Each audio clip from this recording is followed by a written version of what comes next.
ГСП онлайн. Городские новости сейчас. В апреле Следственным комитетом было завершено уголовное дело в отношении группы несовершеннолетних преступников. Несмотря на свой юный возраст, банда подростков совершила 14 преступлений. Среди них грабежи, угоны, мошенничество и даже попытка похищения денег из банкомата.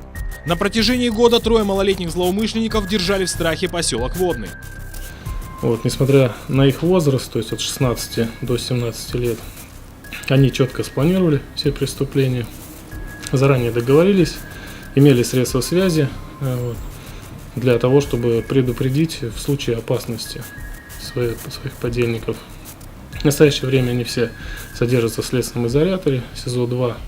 Как выяснилось позже, трое юношей состояли с 2011 года на учете в отделении полиции и уже не первый раз нарушали закон, имели судимости. Правда, в силу возраста получили лишь условные сроки.